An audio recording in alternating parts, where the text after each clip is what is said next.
Hello again, and welcome back to the Slow Flowers Podcast with Deborah Prinzing, episode 483. This is the weekly podcast about American flowers and the people who grow and design with them.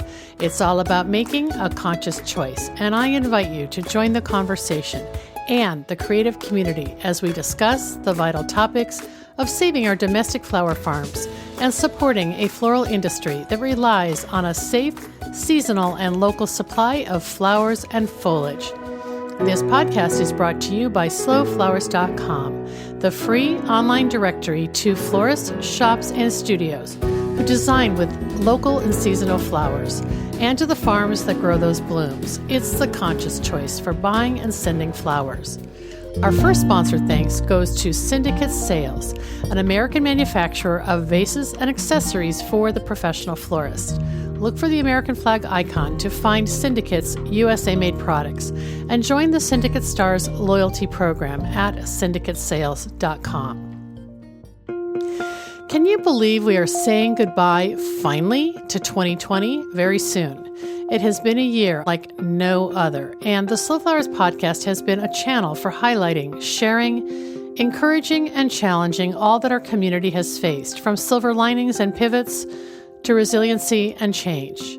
One of my goals for 2020 was to feature the voices of leadership from our strategic partner and Slow Flower sponsor, the Association of Specialty Cut Flower Growers.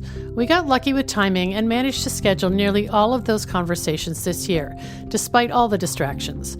Today you will meet or re-meet, since she is a past guest of this podcast, Shanti Raid of Whipstone Farm in Paulden, Arizona. Shanti represents ASCFG in the South and Central region, comprised of 8 states, Arizona, where she is based, as well as Arkansas, Colorado, Louisiana, New Mexico, Oklahoma, Texas, and Utah. Back in February of 2017, I visited my parents in Mesa, Arizona, which is near Phoenix, and during that time, I gathered with a group of Slow Flowers members on a tour of Whipstone Farm. It was such a fabulous day trip, taken with my friends Morgan Anderson of the Flory Duck Culture and Ann Jensen of Ann E's Fresh Flowers. We drove up north about 115 miles away and arrived at the High Desert Food and Flower Farm, operated by Corey and Shanti Raid. You can hear the episode that Shanti and I recorded that day as we sat inside the cozy and sunny high tunnel where her ranunculus grows. I will share the link in our show notes today. It's a great introduction to this experimental and creative flower grower who has developed a market for local flowers through trial and error and excellent product. So this episode you'll hear today offers a great update. Shanti and I discussed what Whipstone Farm looks like today and all the changes that have taken place due to the COVID-19 pandemic. As we touch on the highs and lows of 2020, what emerges is a year that Shanti and Corey can be proud of. Some of their markets and channels have changed. How they interact with the public and wholesale customers has changed. How their family lives have changed. And yet, the flowers and vegetable crops keep going, keep growing. The seasons march on. There are CSA boxes filled with delicious, healthy food and vases for fresh, local, and seasonal flowers. You will enjoy this conversation and, I hope, join Shanti and me as we marvel at how much each of us has been able to accomplish by just figuring it out this year. Please visit deborahprinzing.com for episode 483 to find a Whipstone Farm photo gallery and links to all of the farm's social places. So let's jump right in and get started.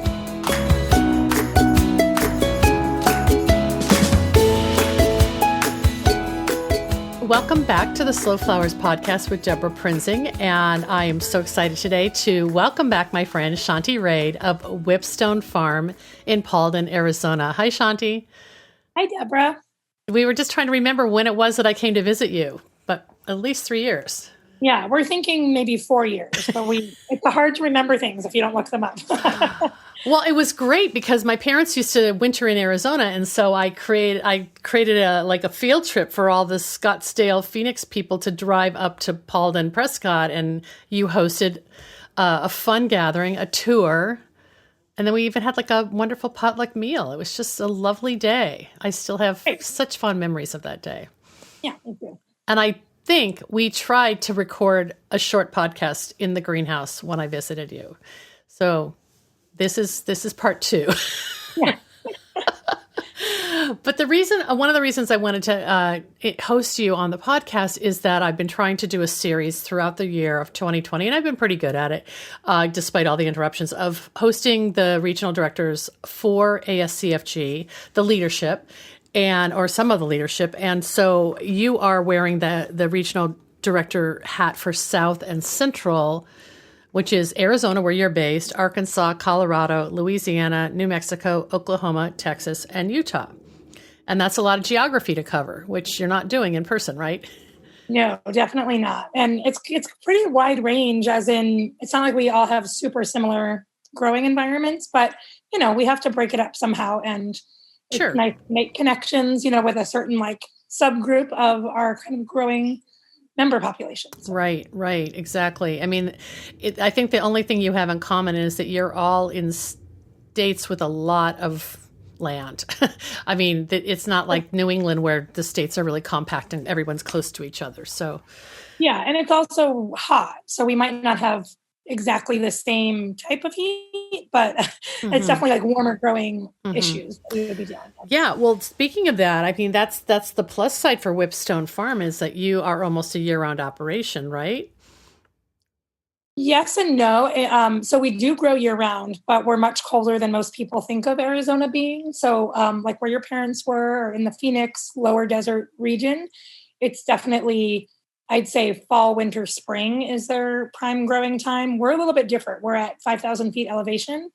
And so we're zone 7. We're a little more similar to other parts of the country. That's so true. Yeah. Growth really slows down in the winter, but we do have a lot of sun year round. So even though it's cold in the winter, the sun is out. So we do a lot of growing in like high tunnels and stuff like that. But we still have about a 2-month stretch with no flowers blooming, even though we might have planted a lot of, cool annual biennials in the fall to start blooming in the spring. They're not like actually blooming in the winter. So we are able to eke out a little more vegetable production through those colder months, because just like the amount of time to get, say, leafy greens to a harvestable stage is a lot shorter than most flowers. Right. So, so we are like a mixed operation. Lots of vegetables, about 75% vegetables and 25% flowers. But we do work at some year-round production. Okay. Well, I'm trying to remember how many structures you have on the property at Whipstone. You have a number of indoor growing spaces, right? Yeah, we have just one heated greenhouse, which is our propagation house. So nothing is growing to maturity in there. It's all just, for seedling production. And then we have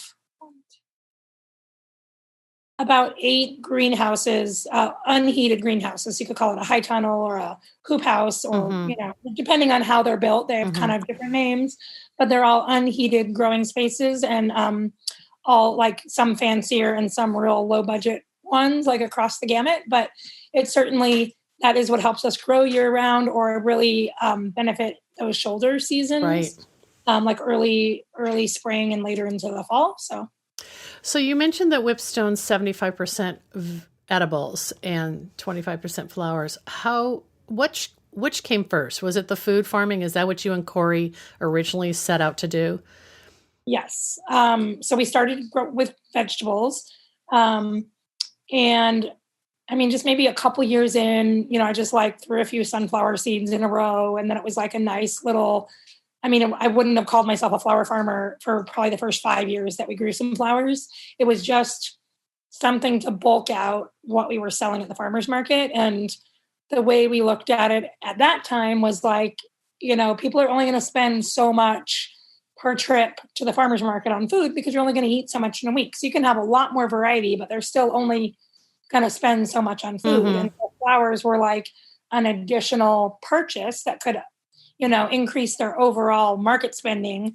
And so I was like, that works, and then as it grew, we've kind of like, grown along the way. Some was like we were doing weddings, which is a whole nother thing. And now we're not doing weddings. And, it's taken different forms, and I don't quite see it the same way, as it's just a way to increase market spending, but it's definitely broadened our sales channels. And I'm a little more interested in the flower end of things. So that's kind of my realm. And my husband, while we grow like a million different vegetables, my husband really likes chilies. And so that's his baby. And we have value added products with the chilies. So yeah, we're kind of all over the place. Well, it sounds like, just to back up a little bit, when you said you used to do weddings and now you don't.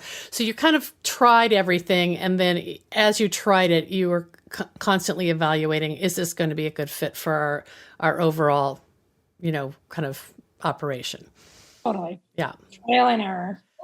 So right now, how do you sell your flowers? Because I know that there was, when we visited, it was just the early stages of designers in Phoenix and the more metro areas hungry to get their hands on your beautiful product. Yeah. So it started out mainly at the farmer's market with flowers. And then we expanded. We already had a CSA program for our vegetables. So it was pretty easy to just offer a flower share, which, people could buy a veggie share or a flower share, but we were already going to those deliveries. Sure. And those are still the top two kind of sales avenues for flowers. And then we did start selling to designers, which was just a very slow road to making that successful.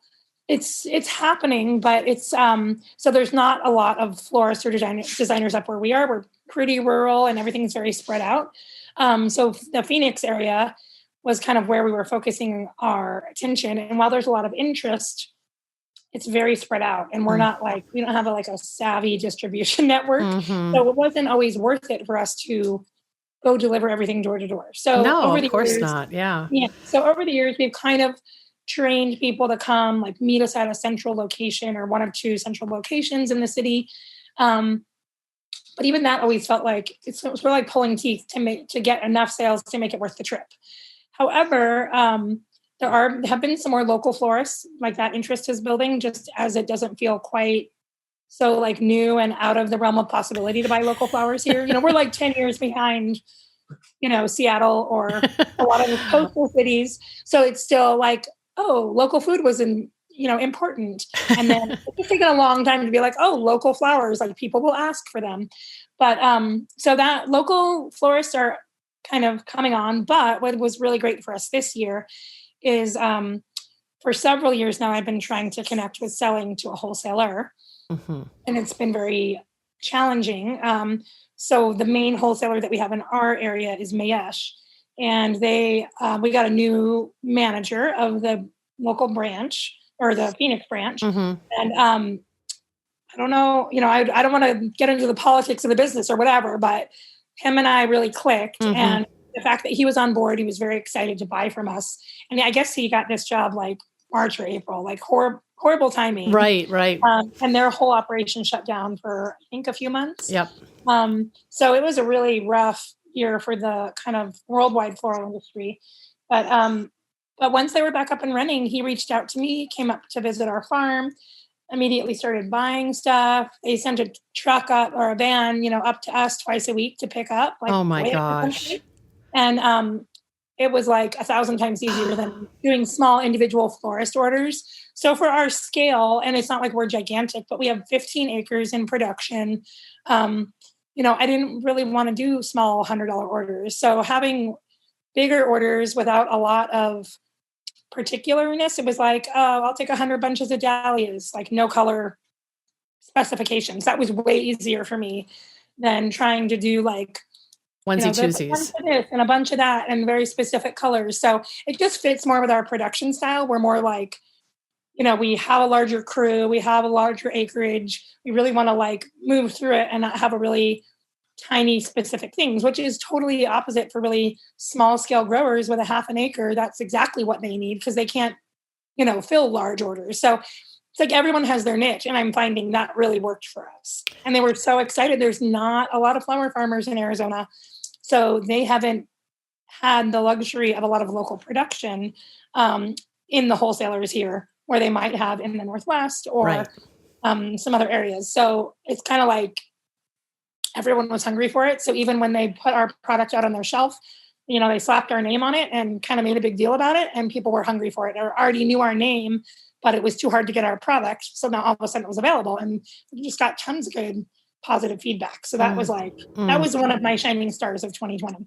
That is a shining star, Shanti. And I'm so glad to hear about it because I think that the fear that some wholesalers have about working with local growers is that once the florist population finds out the source of those local flowers, then I think the wholesalers think, oh, they're going to get bypassed in the process. But you don't have the logistics or the infrastructure to do that. You want to serve florists in this like one-stop shopping operation, which probably is the way it stays profitable for you. If you had to do all these availability lists and custom orders, it would eat up all your profits, not to mention the deliveries. Yeah, I think there's a way to make everything work, but I'm just finding for me, and I totally hear what you're saying about the concern of the wholesalers, because I'm still offering the same product to the florist currently, because I haven't quite wanted to to stop doing direct to florist sales. But there's definitely a price break selling to a wholesaler, knowing that they're going to resell it and mark it up. And the convenience for me of them picking up from the farm and making much larger orders, it's worth it for me to sell it for a cheaper price. But if you were to compare like what they're selling my product for to what I'm selling it direct to the florist for, it's still not the same price, right? Right. So yeah, I understand. For sure, there's that maybe concern, but in this case, I think with so little competition for local, they're possibly I'm bringing them business by directing people who can't meet my minimums or didn't order ahead or whatever, or they want direct delivery to their door, which I'm not going to provide. So I might be sending them a little bit of business, people that are looking for me directly. But I mean, I'm now in front of a whole bunch of florists that probably never knew who we were. So that all I can say is that in this particular case, it was really a win-win. Yeah. And it's a net positive. Yeah, and they finally, I don't want to say finally, they got someone in place that saw the value and was willing to like take the risk to at least bring the product in, and it totally worked. So well, anecdotally, I've heard from multiple conversations with growers who are selling to wholesalers in their area. Some are part of big networks like Mayesh, and others are more just like a one-off single regional wholesaler. That COVID basically made this demand, for local product explode. And so all of a sudden you had an outside force that was pushing a regional manager of a wholesaler to say, maybe the supply chain has been disrupted for imports, maybe in certain categories. And at the same time, customers have got to be in there asking for Arizona grown. So it's a perfect storm in a way that I think works for, like you said, a win-win. Yeah. I mean, I know I got a million calls from florists whenever the wholesalers shut down, and I couldn't just, materialize like 10 times the product.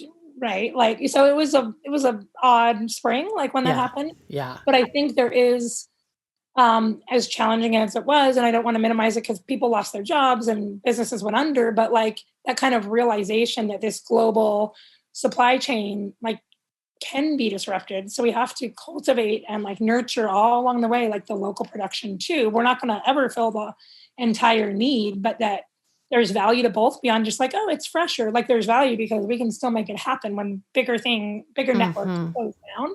So I think there is like, it's just that exposure to all the all the values and all the possibilities of how the world may shift. We have to be ready to like meet those challenges. So I do think there was a value to that, like, challenging the mindset of like everything's available all the time. Right. Even like running out of toilet paper. There's some value to like realizing like you will find a way to survive, with or without it. So. Yeah. Oh, I love that. Well, I wanted to talk about COVID and how it affected you. And it sounds, anecdotally, I feel like the stories we've heard about, people panic buying seeds and the home gardening explosion. And, so the nurseries, every nursery I've talked to is like blown up, and landscapers are busy and all. Did that happen with people's desire for buying food direct from the farmer, and then by association buying flowers direct from the farmer? Like, has Whipstone really been able to handle all that demand? So I would say all in all, like, we did well. It was a good year for us. But it came with so much like stress and challenge that it just didn't, in the end, it's hard to feel like, oh, it was a great year. I mean, we're in business. We've kept all of our employees.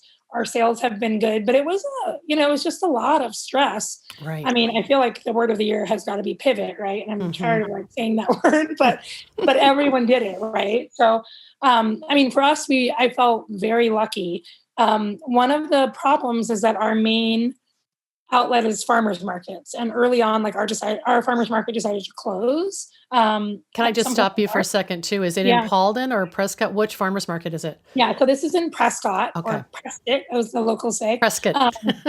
and so that's about 45 minutes okay. from our farm, but we live in a town with only a post office and a gas station, so there ain't a lot happening in Paulden. Yeah, so that's your main hub for farmers market. Yes. So Prescott and then Flagstaff is our other main farmers market. We usually do two, like a Saturday and a Sunday market. So Prescott, they run a year-round market, decided to close in March, but they immediately, like the same week, figured out an online buying mechanism and started, pre-selling boxes. So we were selling vegetable boxes weekly. We would go drop them off like early on a Saturday morning. And then they had a system where they would give people a time frame to drive up, pick up their order. So there was like minimal contact or no contact. And they kind of started with just the farmers. And then they like started adding in like the other value added people as they had the capacity to. And it was pretty cool because they had like a slew of volunteers that would help combine all the orders. And so we were pretty much able to sell everything through that mechanism. So flowers too, we just would list bouquet of the week or whatever, and we were able to move our flowers. So that was great. During that kind of week, like of major panic, I set up an online store myself and was all ready to like ship flowers, I guess, across the country or wherever people would buy them from out of panic. But it kind of ended up being, I didn't need to do that. Because we were able to sell enough through that market. But you've got that built in just in case you need to turn it on next year. Exactly. Well, and we've actually utilized it like in some other capacities, which is cool. But so I was so grateful that our farmers market was so innovative. But yeah, like they were able to put in the time and like dedication to making sure everyone could still sell their stuff. That definitely, we probably would have found a way, right? We would have like sold our own boxes and had people pick it up at the farm because we're pretty scrappy. Like we're going to find a way to get food to people, but they made it really easy for us. And that was a huge, huge blessing. Oh my gosh. Yeah. We ended up kind of dropping out of our Flagstaff market, which is weird because we've been selling there for about 15 years since they started. And I got a lot of sad emails of people who missed us. And, but it was like, it was so hard to pre-list ahead of time. Like we'll have so many boxes for you and so many boxes for you. And then if one didn't sell out and the other did, it just got too complicated. And so we kind of streamlined and went with the one that was like working for us and was a little closer to home. And kind of the other shining star of 2020 is that we had a day off. So we took Sundays off. We've never done that before because we always had a farmer's market. I saw you post some really sweet Instagram images of like family outings and that. Wow. Yeah, my kids, they're like, teenage and almost teenage aged. And, we've never really done fun things with them, right? The farm is like 100% of our life. And so 7 days a week. Yeah. So that was actually like a huge, just kind of an eye opener to like how really challenging times can bring, some positive things as well. So I think for our family and kind of personal life, it really was a good thing. And then the other thing I ended up doing, it didn't take off like crazy, but because I had figured out shipping flowers, as we started shipping flowers to some of our florists in Arizona, it was too complicated to get them orders through direct delivery. And so I was like, oh, that works too, right? I can send it FedEx overnight and it wasn't too expensive sending that in state. And so that actually helped certain floral customers get what we wanted, but not having to divert all of our flow to shipping, right? I would imagine that, did you do that at Mother's Day? Because that's probably where the demand started to spike, or was it later? We did do some of that. However, some of our like existing customers that we deliver directly to in Phoenix, wanted way more than we already had. Mm. You know what I'm saying? So like we were already delivering to them and they wanted, I can't remember the number, like twice as many pre-made bouquets as I was willing to part with. So because we still had like, going through the farmer's market and whatnot. So Wow. yeah, I mean, I would say like the demand was there. And that was never the issue. It was like the stress of constantly figuring out new things. So same, we also have a real small, but dedicated like farm stand following. So we have like a little wooden building at your property. A little shack on our property. I can picture it. Yeah. So, but with COVID in the beginning, it was like, we don't really feel comfortable with people coming in and grabbing their own stuff. And so it's normally self-serve on our system. And that just felt a little bit too exposed. So we switched that to like a full service farm stand. So we just really reduced the hours. We had a couple days a week open for a few hours. You could come up and we would I kind of felt like a car hop. Like I didn't have roller skates because it's dirt, but we'd go up to the car. We had a little, a big board I'd bring out, here's everything available. And they would tell me what they want. I'd go pick it up and bring it back. And then they'd Venmo you or something so you didn't have to touch the money. Yeah.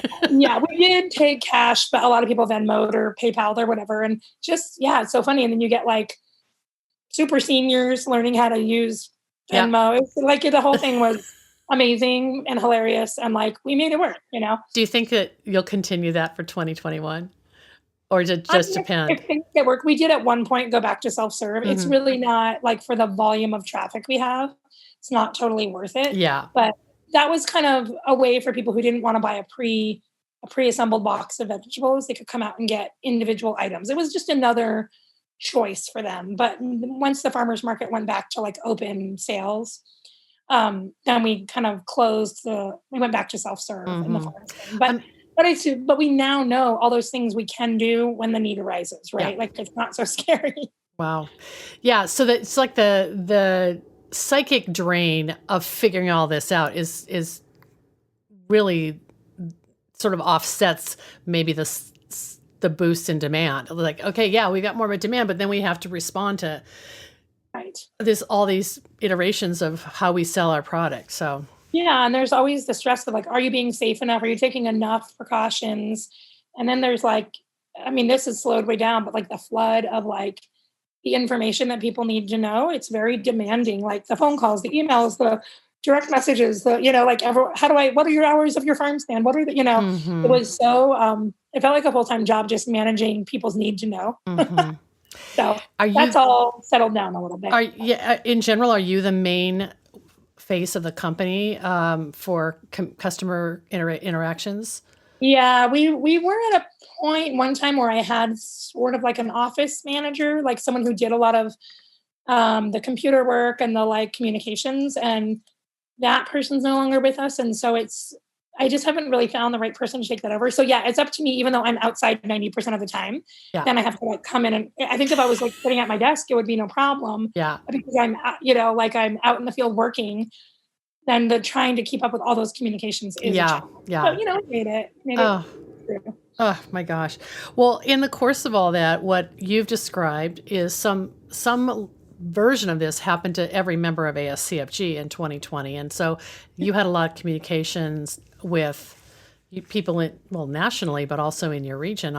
We were just talking before we turned on the recorder about your, I noticed that you had done some, Meet the Expert things on Facebook Live. That's an ongoing feature. If you're, I don't even know if you have to be a member of ASCFG to watch those. I think that some of them are available to the public. Because they might have a few that are listed. I'm not sure where, maybe on their website, but basically they live in the ASCFG private Facebook group. Oh, okay. So it's for members. Yeah. Yeah. If you're a member, you're automatically a part of the group and you can go watch all the past ones. Yeah. Yeah. I think that's why I saw them, because I'm a member, and I saw that you did a bouquet demo recently with Aaron McMullen of Raindrop Farms, and I missed it, but I guess I can go back and watch it. We can go back and watch it. Yeah, we were talking a lot about we're similar production wise. We're not making a lot of high-end wedding bouquets. This is not about how to make the fanciest bouquet you can. This is about streamlining, how to build bouquets really quick and economically so you can sell a lot of them. Right. Right. So that was kind of the focus of that, was like how to have a good product mix at all times of your production seasons. You can make a mixed bouquet and like keep the price point down so you could sell them to a wholesaler or to a florist. Yeah, I was surprised when you said that you were selling mixed bouquets to florists. So is that kind of the type of bouquet you were talking about? Yeah, for that, Ask the Expert. Yeah, we were talking about like how to make kind of, mixed market bunches or whatever, which is still like because we have them all throughout the year or our growing season, and they just change what goes in them. It's like our number one seller, right? Because we have it for so long. It's like your signature item. Yeah, and it's like what people feel comfortable buying, or it's appealing to them or whatever. But I'm surprised how many mixed bouquets I sell to florists. You'd think that's their job, right? Right. That's what I'm surprised about too. Their own spin on it, but it, for whatever reason, like it does take time, right? So there's like the labor cost involved. So if it is economical for them to buy pre-assembled bouquets and it meets their aesthetic value for their type of operation, then it works, right? So I'm surprised as well, but yeah. Well, the thing that you just described about being efficient and economical is like the biggest cost of that bouquet is your labor, I would imagine. Yeah, I mean, on my end, yes, but that's the labor of growing it and harvesting it and assembling it. But yes. Yeah. Interesting. What else is happening with ASCFG as we, you have your ear to the ground and you're kind of in communication constantly with other regional directors, and I'm sure members reach out to you. That's why your phone's ringing all the time. Yeah, for sure. Well, yeah, and anyone's welcome to reach out. Like I can always hear more from my region or anybody in the ASCFG. Unfortunately, I'm not quite that active on the Facebook group because there's so much going on there. I have to tune out sometimes. Yeah. But if anyone wants to send me an email or like a direct message, I love to hear from You're them. very accessible, Shanti. So it seems, like one of our biggest things is like educational initiatives. So because we haven't been able to do in-person conferences, and that's still kind of iffy into the future, it's hard to plan a big conference. Like I'm sure but maybe not everyone knows like how far in advance you plan for conferences. Mm-hmm. Like maybe a year in advance, you're securing the spot and paying deposits and and no one has and no one has a crystal ball into even 2021, let alone beyond. Totally. So right, it's not like everything's canceled forever, but it's just hard to like put a ton of effort into it yet without knowing.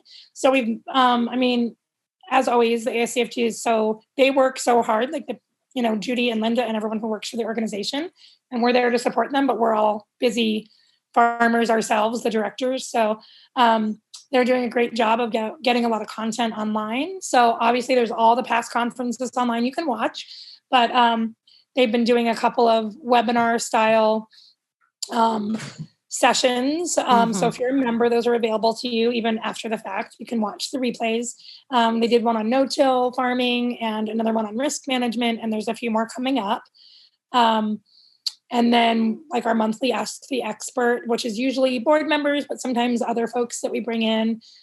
So there's all kinds of online content, which we will continue to expand on. Yeah. And then other things are like a little on hold until we have the normal. Yeah. I mean, I totally understand what you're saying. I feel like that's exactly what I've had to do with Slow Flowers activities. And I also feel like those of us who want to be in community and want to have this, kind of reciprocity with fellow, kindred spirits, we're willing to learn this technology. We're willing to learn Zoom. We're willing to learn how to do Facebook Live. I mean, I just feel like maybe I resisted it at the beginning of COVID, and I kind of wanted to just hunker down with my cup of tea and sit by the fire. But eventually, it just became the new normal, and so now expectations are different. I think about online content.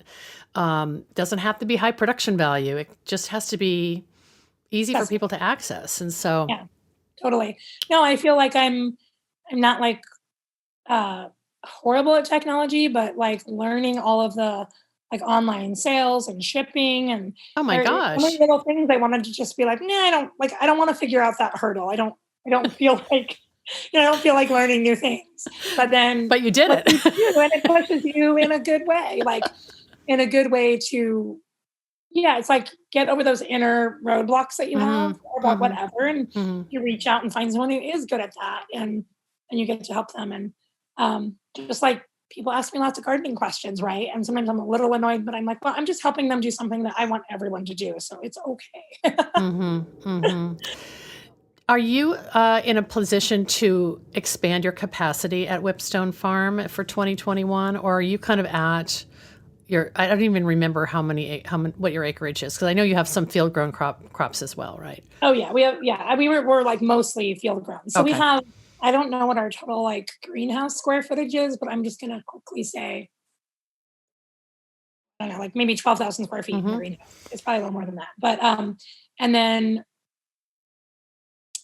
um we have about 18 acres of available field space, and we're growing about like 15 on average. Wow. And this year we even planted a little bit less because during COVID we decided to not hire anybody early on.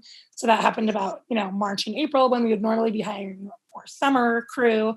So we were a little limited in our labor capacity to Hmm. keep up with it Sure. all, but we ended up planting a little bit less. So we could expand a little bit, but I think we've gotten to a point, my husband and I in our business, where we don't want to get too big. It's just like how much kind of stress and like how many employees you want to have. So it's not that we couldn't expand. There's certainly opportunities around, but as far as like land that we own, um, that's about 18 acres. And Sure. we could plant up to that and feel comfortable, but we just aren't interested in like where we already have two different properties 5 miles apart. We don't want to get more kind of chaotic and spread out than we already are. So that's a really good, like, kind of upper limit for us.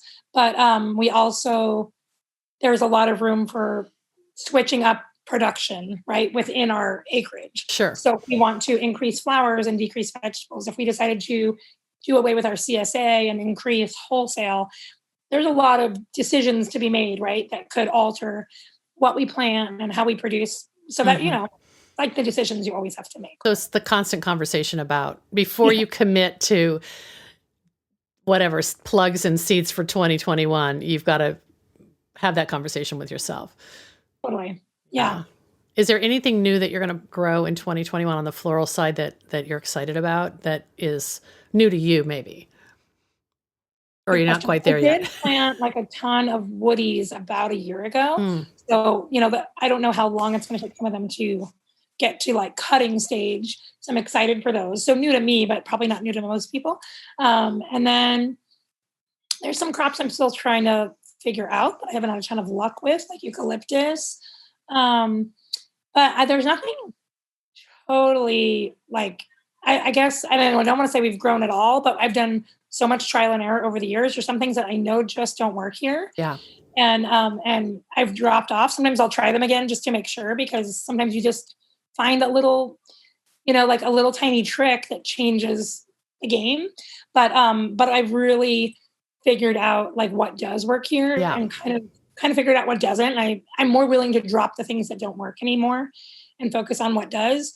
And honestly, selling more to wholesalers, it it makes sense to up the game on things that are, I don't want to say easy, but like I know I can do well. Yeah. And it can't be those specialty things that don't produce a lot, or like super finicky, or have a very short growing season. I really want to grow a lot of the things I can grow a lot of, and sort of up that production. So that's kind of what I'm the most excited about, actually, is the more normal, easy, Yeah. not easy to grow, but like things I've already mastered, so to speak. But you've had to you are a pioneer in Arizona because you really didn't have a lot of models to look at. And so you did have to kind of do trial and error for, just to teach yourself what was possible. When heard you mention dahlias, I just thought to myself, wow, you could probably sell every stem of dahlia you grow, just because it's not commonly available in Arizona. It's coming over from California, probably. Yeah. Right. And I'm sure, as you know, they're not like the best shippers, right? So there No, is it doesn't ship well at all. a value to it for sure. However, I think it's more appreciated on the wholesale florist end of things than it is at the farmer's market. Like, people like them at the farmer's market, but I don't think they realize it's still kind of a short-lived flower, and it's whatever their feelings are about it. But florists who want to get them and buy them shipped in and realize the quality difference, right? I think are the ones who are really appreciating them. Yeah. And it's not, I don't think it's true with everything that I can grow it better than somebody somewhere else just because it's local. But those things that have a short shelf life or vase life, for sure. It's essential. Yeah. Plus you're delivering it in water probably. So it's like never out of water. Totally. Wow. That's exciting. Well, listen, I have had so much fun catching up with you. I know that we both have to go off to other appointments, but I love the update. It's not quite the same seeing you on Zoom as visiting your beautiful farm, but I'd love to come back someday. And I just thank you so much for the update. Kind of a snapshot of what's happening with a farm that a lot of people follow on social media. And maybe, I don't know, do you do a lot of Instagram TV videos on your site? I have not. I have yet to do an IGTV. Oh, that's a new technology thing you have to learn, Shanti. Yeah, I'm going to learn it, but I did do my first, I already forgot the name. This is showing how Reel.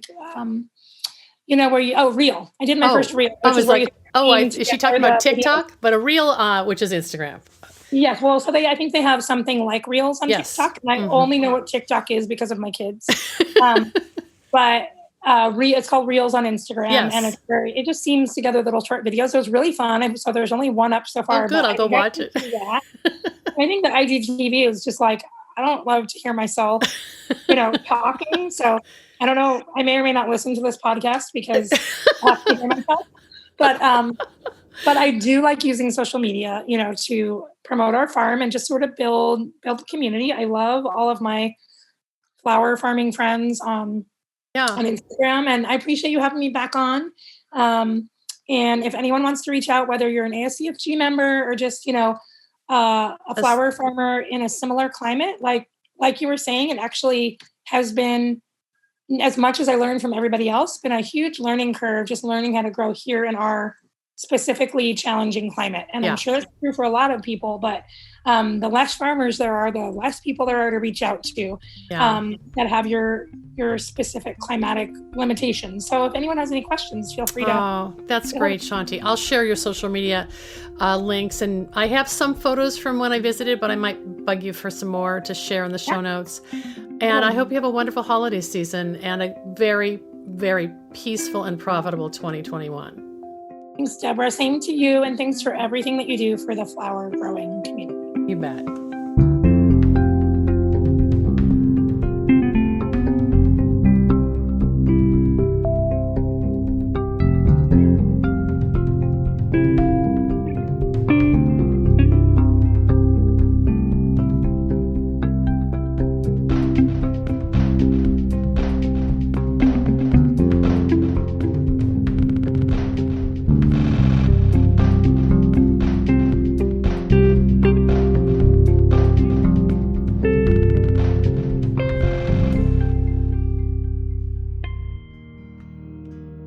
Thanks so much for joining us today.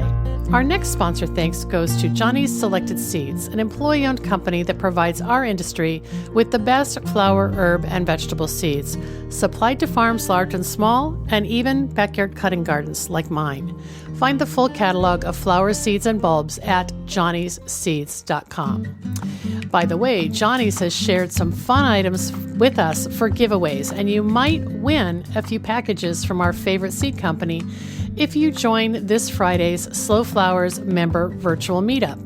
There will be lots of giveaways as part of our monthly Zoom gathering, but you have to attend to have your name included in the random drawing for the goods.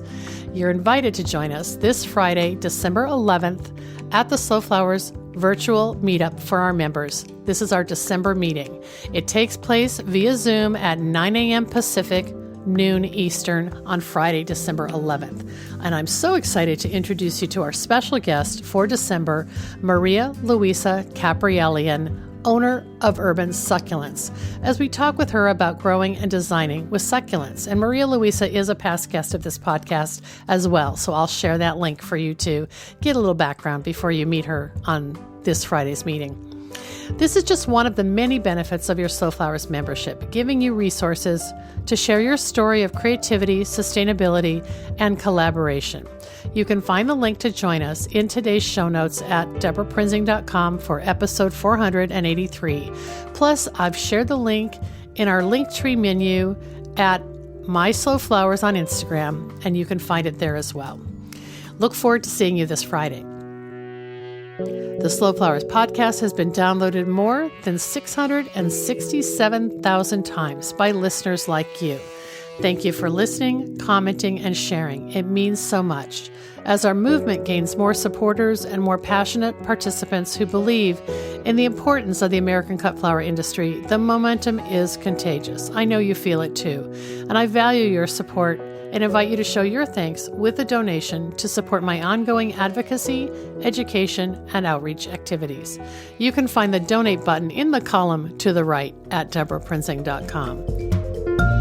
Our final sponsor thanks goes to Mayesh Wholesale Florist, family-owned since 1978. Mayesh is the premier wedding and event supplier in the U.S., and we're thrilled to partner with Mayesh to promote local and domestic flowers, which they source from farms large and small around the U.S., just like Whipstone Farms. Learn more at mayesh.com.